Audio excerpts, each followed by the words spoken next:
യേശു മാത്രം സമ്പത്താകുന്നു.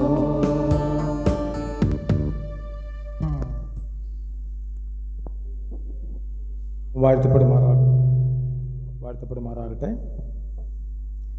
ഇന്നത്തെ ചിന്തയ്ക്കായിട്ട് സദൃശ്യവാക്യം അതിൻ്റെ 8-ാം അധ്യായം 4 മുതൽ 9 വരെയുള്ള വാക്യങ്ങൾ.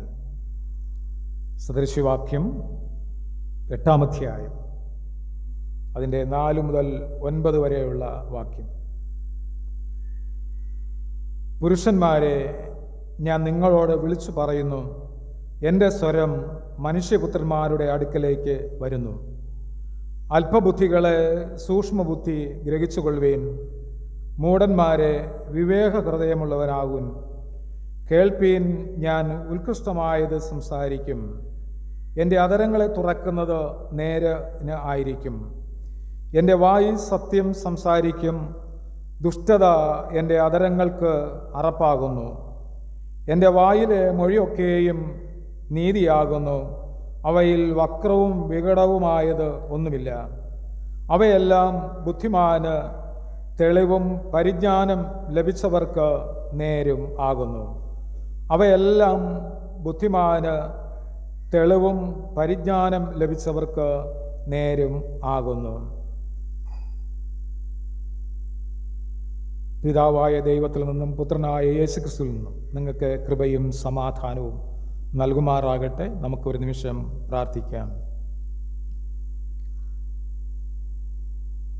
സർവശക്തനായ നല്ല ദൈവമേ, പ്രിയ കർത്താവേ, ഈ അനുഗ്രഹമേറിയ നല്ല ദിവസത്തിൻ്റെ അതിരാവിലെ സമയം വളരെ ഭക്തിയോടെ തിരുസന്നിധിയിൽ ഇരിക്കുവാൻ ദൈവം കൃപ നൽകിയല്ലോ. ദൈവത്തിൻ്റെ സാന്നിധ്യം അനുഭവിക്കുന്ന ഒരു സമയമാണ്. ഞങ്ങൾ ശാന്തതയോടും ഞങ്ങളുടെ ഹൃദയത്തിൻ്റെ നുറുക്കത്തോടും ഞങ്ങളുടെ ആവശ്യങ്ങളുമായി തിരുസന്നിധിയിലേക്ക് വരുമ്പോൾ നന്ദി നിറഞ്ഞ ഒരു സന്തോഷം ഈ ഭൂമിയിൽ ഞങ്ങൾക്ക് ലഭിക്കാനായിട്ട് ദൈവം കൃപ ചെയ്യണം. അവിടുത്തെ നന്മയും പ്രസാദവും ഞങ്ങളുടെ ജീവിതത്തിൽ നൽകി ദൈവം കാക്കണമേ. ഇന്നത്തെ ആരാധനയുടെ ആരംഭം മുതൽ അവസാനം വരെയും അവിടുത്തെ കൃപ പകരണം. നിർവിചാരികളായി ആരും ഭവനങ്ങളിലിരിക്കാതെ, ഞങ്ങൾക്ക് കാലാവസ്ഥ ഒരു പ്രശ്നമല്ല, എൻ്റെ ദൈവത്തെ ആരാധിക്കുക എന്നുള്ളതാണ്. മാതാവും പിതാവും മക്കളും ചെറുമക്കളുമായി ഒരുമിച്ച് ദൈവസന്നിധിയിൽ ആരാധിക്കപ്പെടേണ്ട ഒരു സ്ഥലമാണ്. അതുകൊണ്ട് ഞങ്ങൾക്ക് ഏറ്റവും ശ്രേഷ്ഠതയോടുകൂടെ ഇത് കാണുവാൻ ദൈവം കൃപ ചെയ്യണം. തുടർന്നുള്ള സമയത്തിനായി ഞങ്ങൾ യാചിക്കുന്നു. രക്ഷകനും വീണ്ടെടുപ്പുകാരനുമായ യേശുക്രിസ്തു മുഖാന്തരം ഞങ്ങൾ ചോദിക്കുമ്പോൾ കൃപയോടെ കേൾക്കണം നല്ല പിതാവേ, ആമേൻ. ദൈവത്തിൻ്റെ അതിപരിശുദ്ധ നാമം വാഴ്ത്തപ്പെടുമാറാകട്ടെ. ഈ വിലയേറിയ ആരാധനയിൽ നമുക്കെല്ലാവർക്കും സന്തോഷത്തോടെ പ്രവേശിക്കുവാനായിട്ട് കഴിഞ്ഞല്ലോ.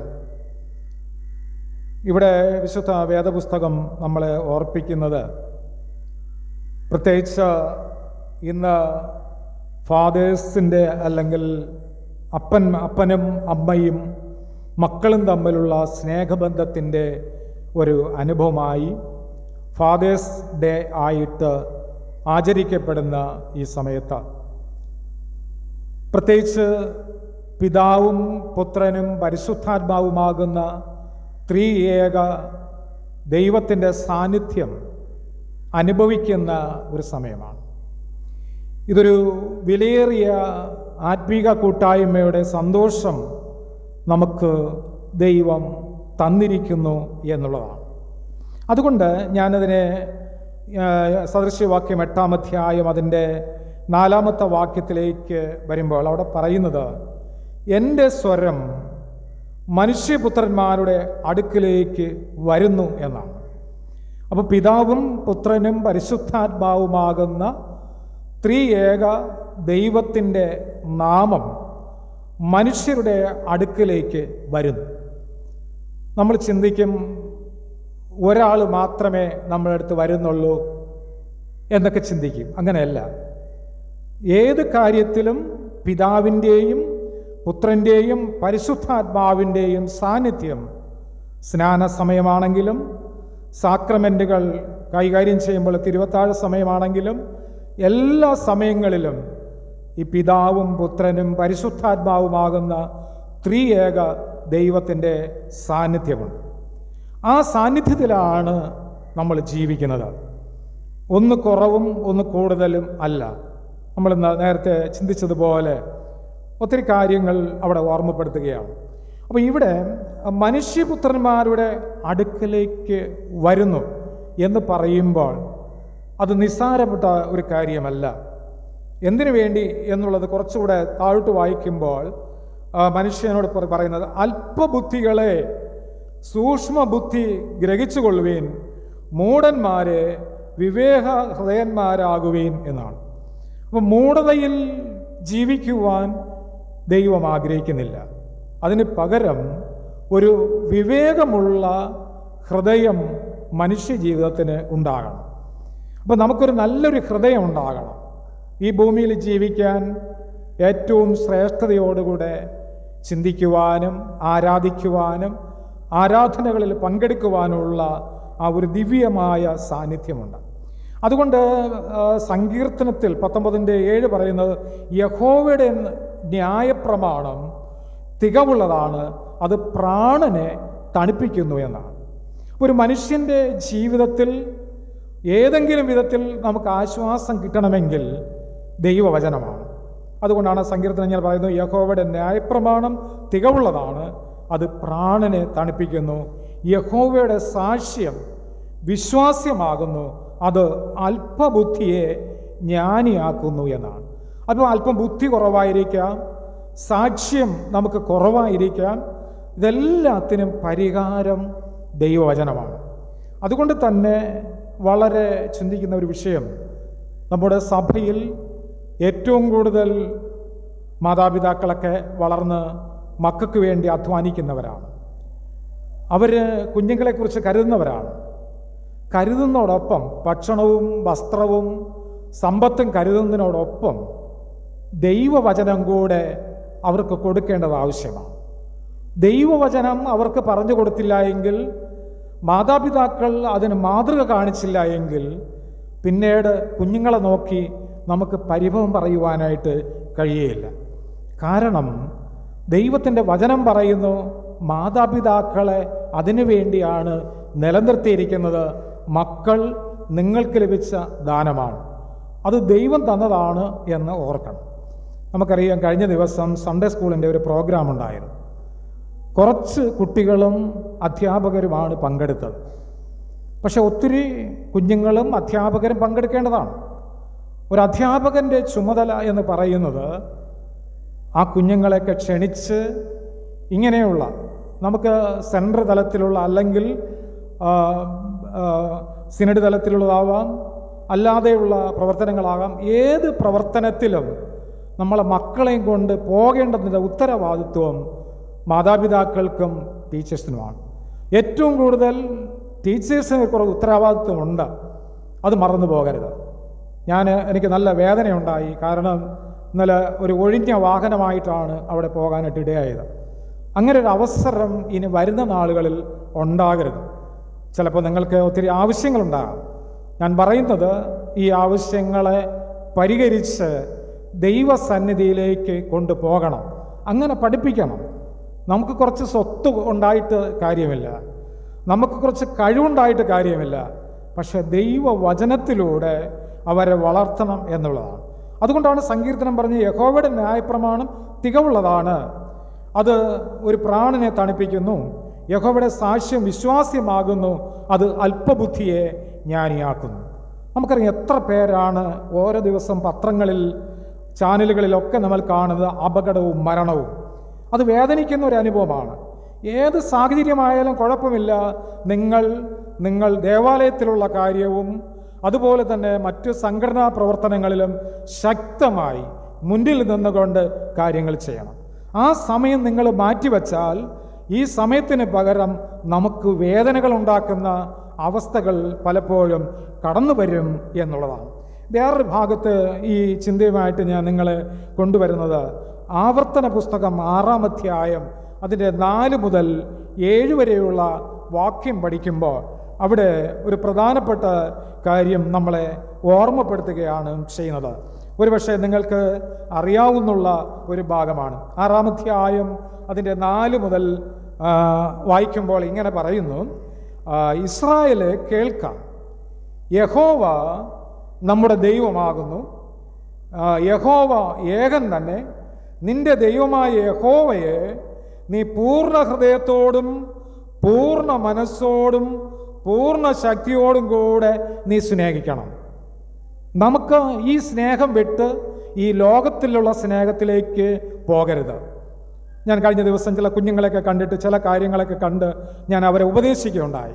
അവർ പറഞ്ഞു, അച്ഛാ, ഞാൻ ഈ ഒരാഴ്ചയുടെ കഴിയുമ്പോൾ ഞാൻ ശരിയാകും, ഞാൻ എന്നെ തന്നെ ഒന്നുകൂടെ ചെത്തി വെടിപ്പാക്കാനായിട്ട് ആഗ്രഹിക്കുന്നു എന്ന് പറയാനിടയുണ്ടായി.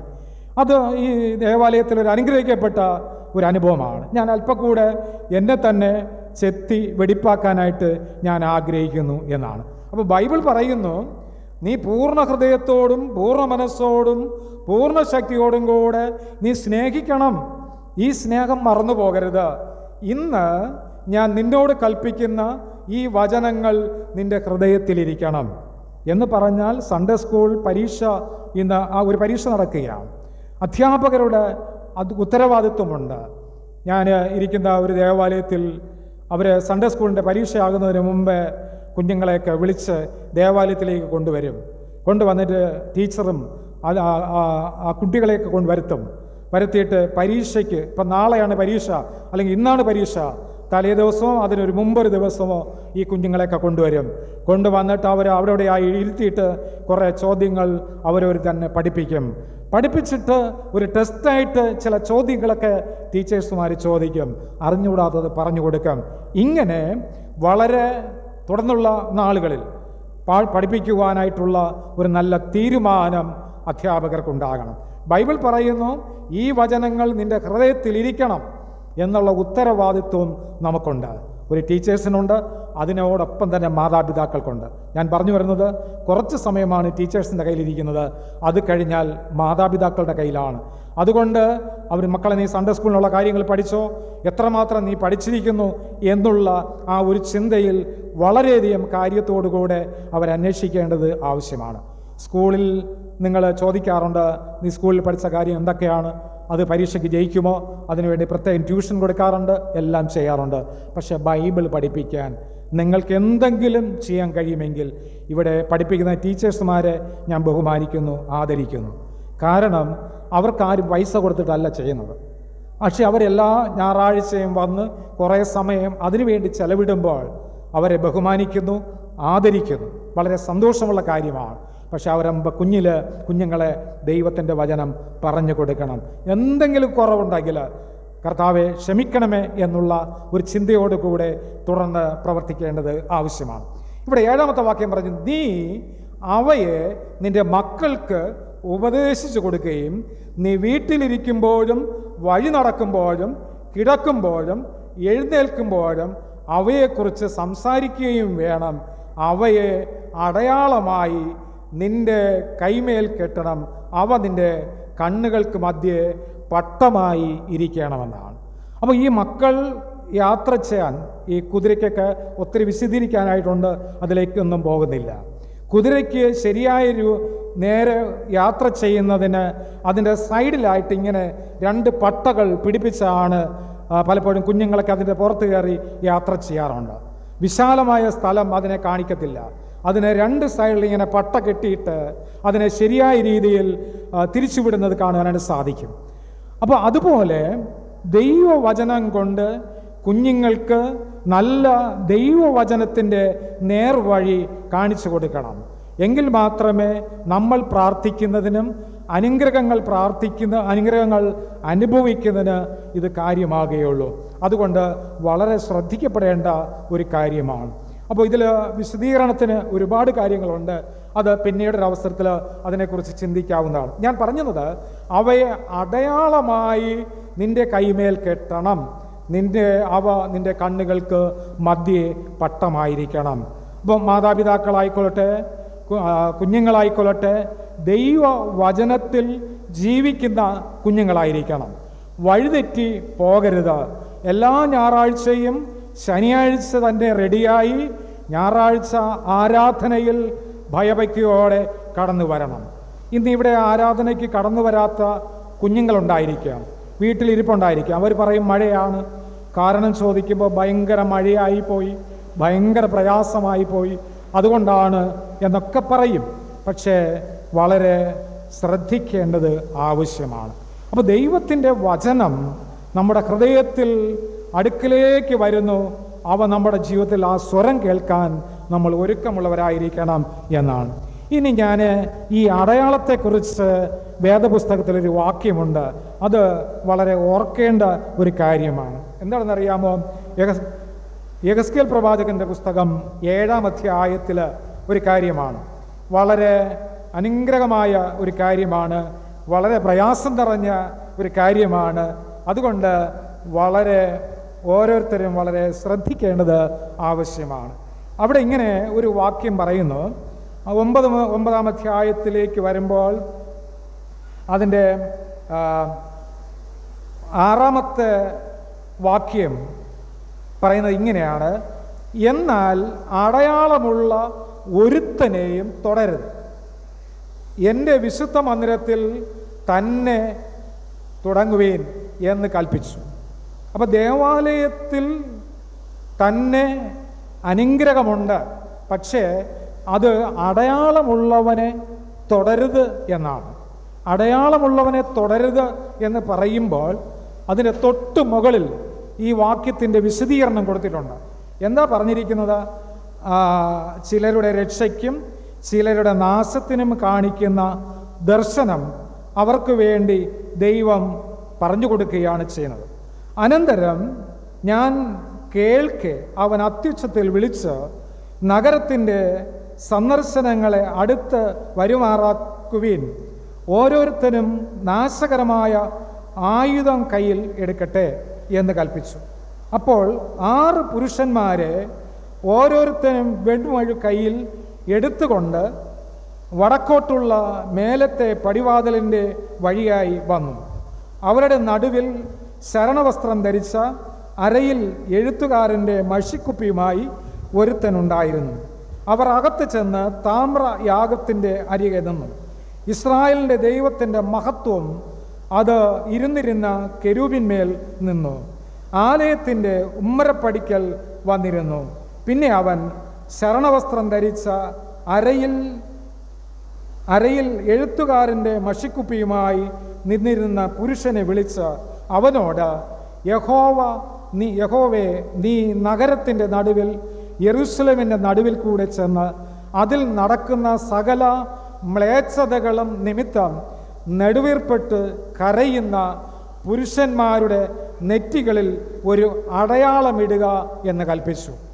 ചിന്തിക്കുക, ഈ അടയാളം വഴിത്തലക്കൽ ഇരിക്കുന്നവർ അല്ലെങ്കിൽ ദേവാലയത്തിൽ കടന്നു വരാതെ നിർവിചാര അനുഭവത്തോടു കൂടെ കഴിയുന്ന വ്യക്തികളോട് പറയുന്നത് പുരുഷന്മാരുടെ നെറ്റികളിൽ ഒരു അടയാളം വീഴണമെന്നാണ്. എന്ന് പറഞ്ഞാൽ അവർക്ക് വേണ്ടി പ്രാർത്ഥിക്കണമെന്നാണ്. അങ്ങനെ പ്രാർത്ഥിക്കുമ്പോൾ അടയാളം ഇടുകയും പ്രാർത്ഥിക്കുകയും ചെയ്യുമ്പോൾ മറ്റവരോട് പറയുന്നത്, ഞാൻ കേൾക്കെ നിങ്ങൾ അവൻ്റെ പിന്നാലെ നഗരത്തിൽ കൂടി ചെന്ന് വെട്ടുവീൻ. എങ്ങനെ വെട്ടണം? നിങ്ങളുടെ കണ്ണിന് ആദരവ് തോന്നരുത്, നിങ്ങൾ കരുണ കാണിക്കുകയുമരുത്, വൃദ്ധനായവരെയും യൗവനക്കാരെയും കന്യകമാരെയും പൈതങ്ങളെയും സ്ത്രീകളെയും കൊന്നുകളയുവേൻ. എന്നാൽ അടയാളമുള്ള ഒരുത്തിനെയും തുടരുത്, എൻ്റെ വിശുദ്ധ മന്ദിരത്തിൽ തന്നെ തുടങ്ങുവേൻ എന്നാണ്. നിങ്ങൾക്ക് ഈ ഭാഗത്തിൻ്റെ ഗൗരവം നിങ്ങൾക്ക് മനസ്സിലായി കാണും.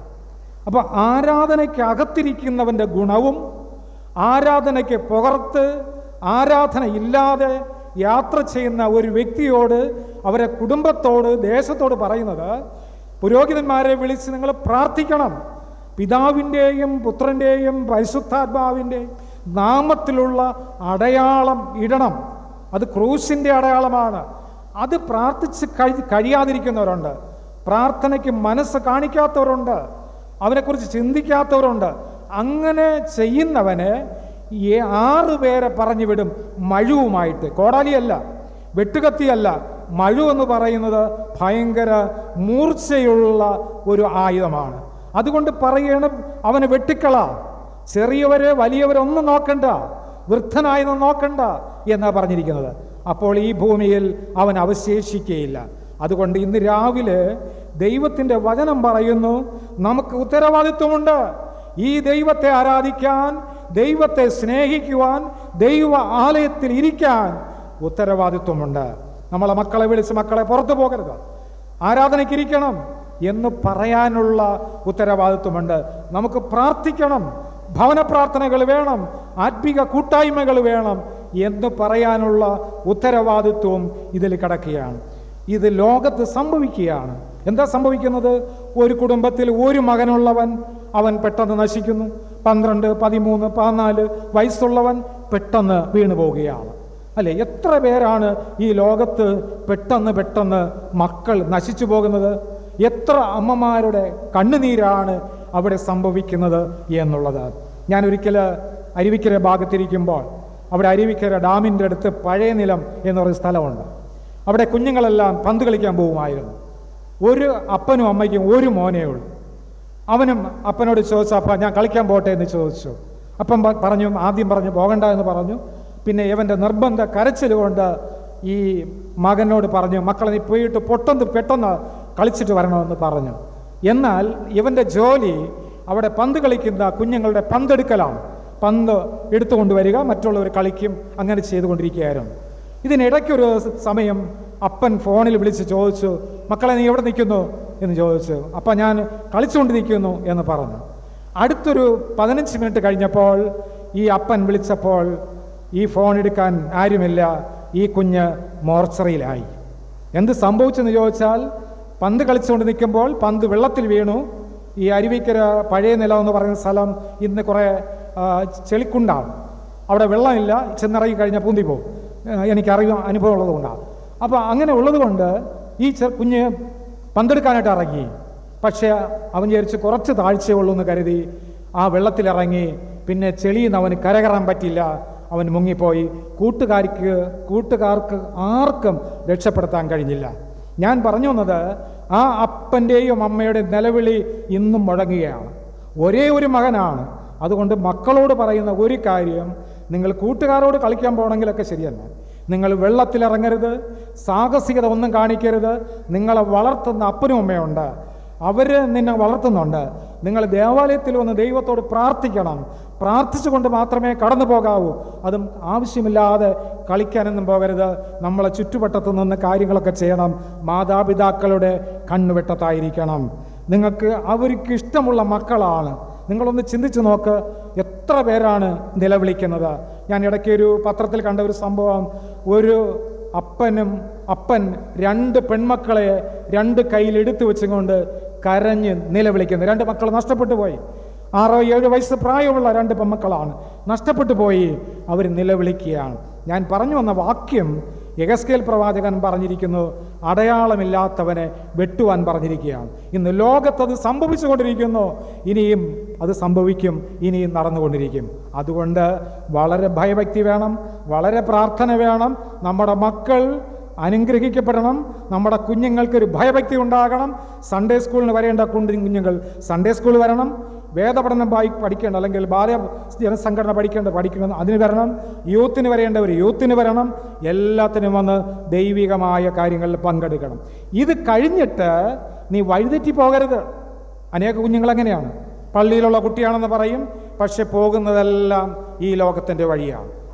ദയവ് ചെയ്ത് നിങ്ങൾ കെണികളിൽ വീണു പോകരുത്. അവർ പറയും, എൻ്റെ അപ്പൻ പ്രാർത്ഥിക്കുന്ന അപ്പനാണ്, ഇവിടെ പള്ളിയിലുള്ള എല്ലാ കാര്യങ്ങളും ചെയ്യുന്നവരാണ്, സമ്പത്തുണ്ട്, എല്ലാ സൗകര്യങ്ങളും ഉണ്ട്.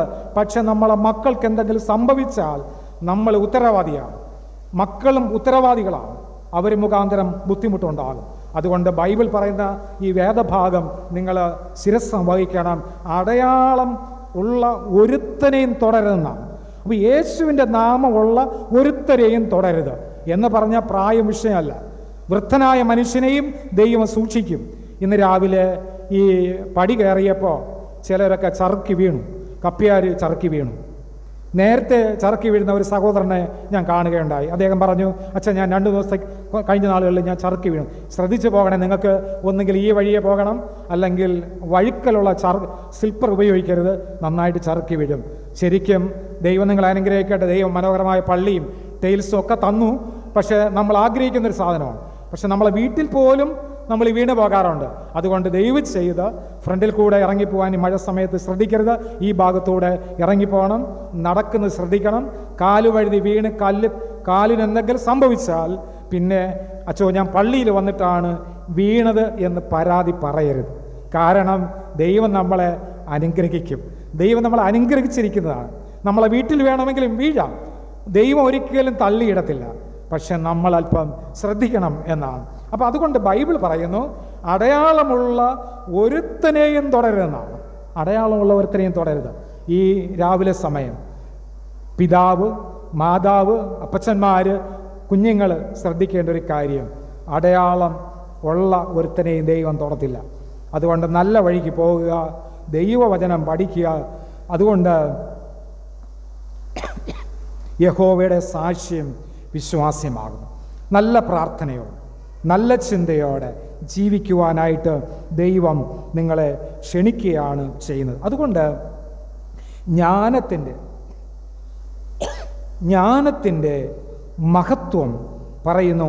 എൻ്റെ സ്വരം മനുഷ്യപുത്രന്മാരുടെ അടുക്കലേക്ക് വരുന്നു. അതുകൊണ്ട് ഇന്ന് രാവിലെ സമയം ഈ പ്രാർത്ഥനയിൽ, ഈ ആരാധനയിൽ പങ്കെടുത്ത എല്ലാ മക്കളെയും ദൈവം ആശീർവദിക്കട്ടെ. ഇന്ന് പ്രത്യേകിച്ച് പിതാക്കന്മാരുടെ ലേമൺ ഫെലോഷിപ്പിൻ്റെ ഒരു സന്തോഷ ദിവസമാണ്. അതുകൊണ്ട് അങ്ങനെ ആചരിക്കുകയും ആദരിക്കുകയും ചെയ്യുമ്പോൾ അതിലേറ്റവും ശ്രേഷ്ഠമായ ഒരു അനുഭവം നമുക്കത് കാണുവാനായിട്ട് സാധിക്കും. ആരാധനയ്ക്ക് ശേഷം മാതാപിതാക്കൾ എഴുന്നേറ്റ് നിൽക്കുകയും കുഞ്ഞുങ്ങൾ പരസ്യം പറഞ്ഞതിന് ശേഷം കുഞ്ഞുങ്ങൾ മുമ്പോട്ട് വരികയും ഒരു നിമിഷം ഞാൻ അവർക്ക് വേണ്ടി പ്രാർത്ഥിക്കുകയും ചെയ്യും.